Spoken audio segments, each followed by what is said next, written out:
हाय, नमस्कार. तुमचं सगळ्यांचं आपल्या आणखीन एका नवीन व्हिडिओमध्ये अगदी मनापासून स्वागत करते. सर्वांना श्री स्वामी समर्थ.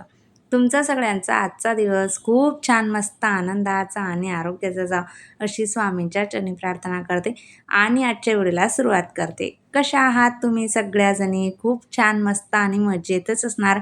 कालच्या व्हिडिओला केलेल्या कमेंटसाठी, लाईकसाठी तुमचे खरंच खूप मनापासून आभार मानते. तर आणखीन एका दिवसाची मस्त छान अशी सुरुवात झालेली होती आणि आज पूर्ण मला केस वगैरे हे धुवून घ्यायचे होते आणि माठ वगैरे सगळं काही आज खूपच जास्त धावपळ होती. म्हणजे क्लिनिंगचं जरा जास्त काम होतं. माठसुद्धा 2-3 दिवसाआड म्हणजे आपण धुवूनच घेतला पाहिजे. त्याच्यात आता काही ग्लास वगैरे टाकला जात नाही. नळ असल्यामुळे मग मी 2-3 दिवसाआडच माठातलं पाणी जे आहे ना ते स्वच्छ धुवून भरून घेत असते. तसं रोजच्या रोज भरावाच लागतो.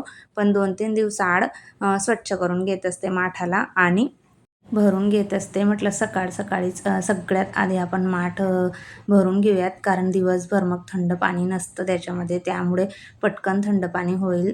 सकाळी जरा थंड पाणी असतं आणि थोडंसं ऊन पडलं ना की नळामध्ये सुद्धा गरम पाणी येतं.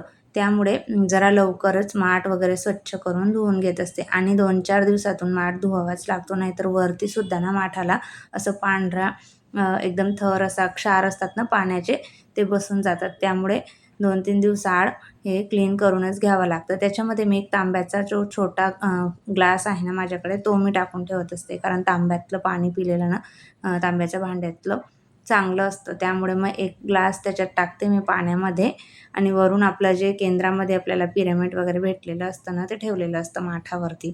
चांगलं असतं.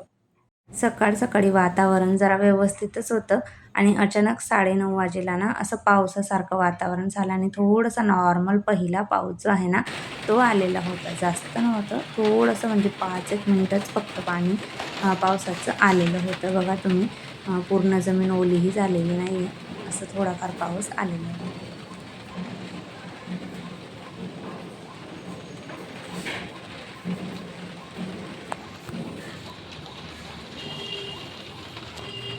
चला, अजून थोडा पाऊस आला असता ना, तर वातावरण जरा थंड छान झालं असतं. पण असो, चला संध्याकाळपर्यंत काही सांगू शकत नाही.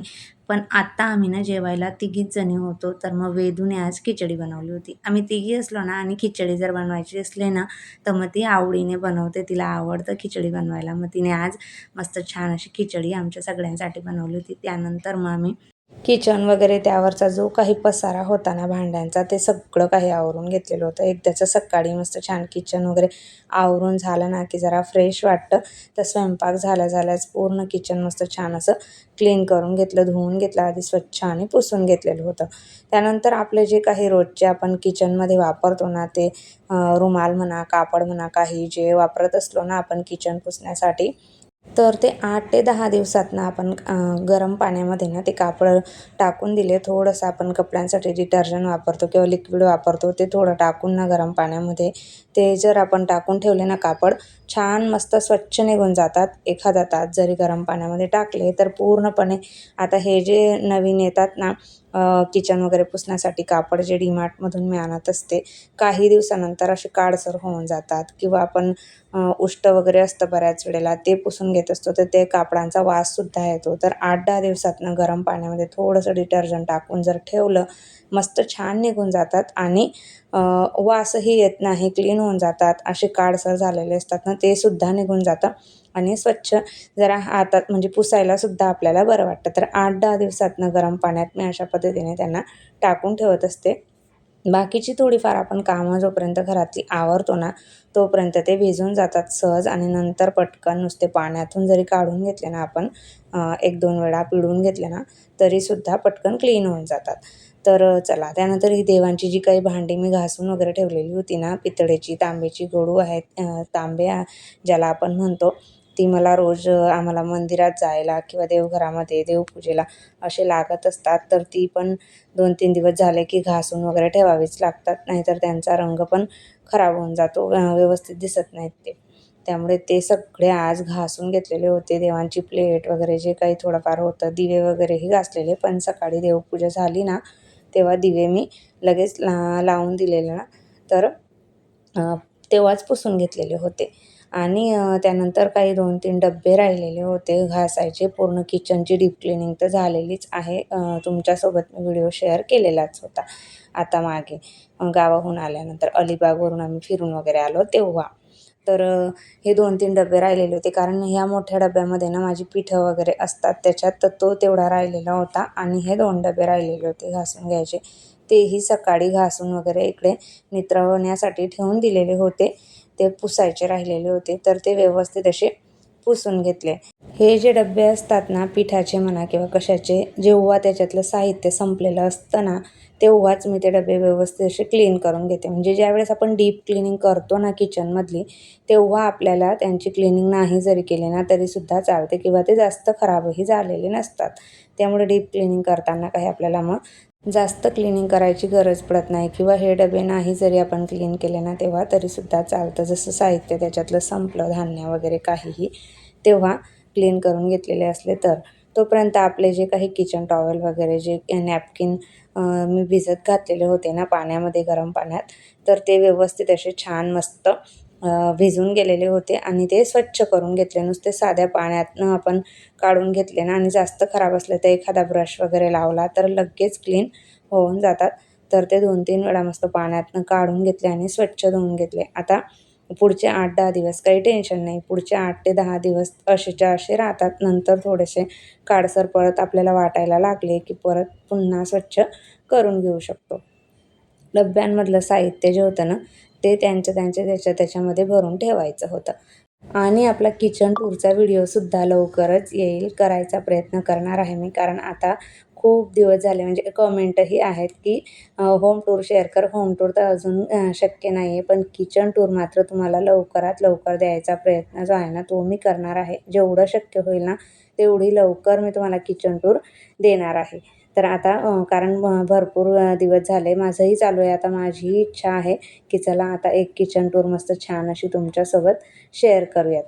तर हे जे डबे आहेत ना याच्यामध्ये तुरीची डाळ मी ठेवलेली आहे, जी आपल्याला खिचडी वगैरेसाठी लागते ना ती वरती या डब्यामध्ये ठेवलेली आहे. आणि हा लाडूंसाठी डब्बा असतो. जेव्हा मी लाडू वगैरे बांधून ठेवत असते तेव्हा या डब्यात ठेवत असते. असं क्लीन झालेले असले ना भांडी वगैरे की मस्त छान दिसतं आणि आपल्याला सुद्धा प्रसन्न वाटत असतं. अशी छोटी मोठी कामं जी आहेत थोडाफार वेळात वेळ काढून, कामं तर कधी संपत नाही. दिवसभर जरी रुटीन चालू ठेवलं ना, जेवढी साफसफाई केली तेवढी कमीच आहे. पण चला करावी तर लागतेच. मग ती देवघरापासून म्हणा, आपल्या किचनपासून म्हणा, सगळ्याच गोष्टींची क्लिनिंग आपल्याला 8-10 दिवसातनं हे सगळं जे आहे ना ते करावंच लागतं. आणि संपूर्ण कलश वगैरे घासून झालेले होते आणि मंगल कलश तेवढा पुजायचा राहिलेला होता. देवपूजा सकाळीच झाली, पण कलश पुसायचा वगैरे राहिलेला होता. म्हटलं चला थोडं बाकीची कामं वगैरे झाल्यानंतर निवांत असं देवघरातला मंगल कलशही मस्त पूजून घेऊयात. तर ते पूजून घेतलेला होता. आणि काल मी संध्याकाळीच ना आपल्या फ्रीजवरचं कवर जरा मला खराब वाटत होतं. वरती धूळ वगैरे बसलेलीच असते. पुसल्यानंतर ते स्वच्छ होऊन जातं. पण मी हे जरा मोठंवालं कवर होतं, पण मला आजूबाजूचे ते जे बॉक्स असतात ना, खिसे ज्याला म्हणतो तसं होतं ते. पण मी ते कट करून घेतलं, कारण काही वेळा काय होतं, बऱ्याच वेळेला ते पॉकेट असतात ना त्याच्यामध्ये आपण काही वस्तू काही पण आणलं ना त्याच्यात ठेवत असतो. त्यामुळे ते जास्त वजन वगैरे होऊन जातं आणि ते दिसायला अजिबात चांगलं वाटत नाही. त्यामुळे मी ते पॉकेट कट करून टाकले आणि कॉटनच्या कपड्याची त्याला बॉर्डर अशी शिवून घेतलेली आहे. म्हणजे जेवढं फ्रीज आहे ना तेवढंच ते व्यवस्थित असं वाटेल. तर ते स्वच्छ धुवून घेतलेलं होतं, ते लावून घेतलं. दुपारसाठी म्हटलं थोडीशी मस्त चिचाणी करूयात. तर चिंचा आणलेल्या होत्या गावाहून, त्या मी मस्त पाण्यामध्ये भिजत घातल्या आणि चिंचा टाकल्या ना त्याच्यामध्ये थोडंसं पाणी टाकून लगेच गूळही मी त्याच्यात टाकून दिलेला आहे. म्हणजे आपण जेव्हा त्याच्यातला जो काही गर आहे चाळणीने चाळून घेतो आणि गूळ पण एक सोबतच दोघंही भिजून होतील. आणि थोडंफार थंड आईस क्यूब वगैरे टाकलं की दुपारी मस्त छान पिण्यासाठी थंडगार असं छान असतं काही ना काही ह्या दिवसाचं. आता पन्हं वगैरे संपलेलं आहे, बनवलेलं होतं, तर आज म्हटलं मस्त चिंचा आहेत तर चिचानीच करूया. काही जण याला चिंचेचं पन्हं म्हणतात, काही जण चिचानी म्हणतात. चला, ज्या त्या भागांमधली भाषा जी आहे ती वेगवेगळी असते. तुम्ही काय म्हणतात ते मला कमेंट करून नक्की सांगा. संध्याकाळच्या वेळेस हा कालचा व्हिडिओ आहे. काल आम्ही मस्त निघालेलो होतो गोडा खाण्यासाठी. गोडा पार्टी आम्हाला करायची होती. खूप दिवस झाले इच्छा होती. आता आले गोडा खायला. आणि बघा, बघताच क्षणी तुम्हाला तोंडाला पाणी येईल इतका छान आणि मस्त दिसत आहे. तर अशी गोडा पार्टी आम्ही केलेली होती. ही पार्टी माझ्या सासऱ्यांकडून आम्हाला होती. खूप दिवस झाले त्यांचं मनात होतं, की मुलींना गोडा पार्टी करायला घेऊन जाऊयात असं. तर आज फायनली तो दिवस आलेला होता. मध्ये वेदू जेव्हा मामाकडे गेलेली होती ना, तेव्हाच ठरलं होतं. पण ती नव्हती म्हणून ही पार्टी आमची राहिलेली होती.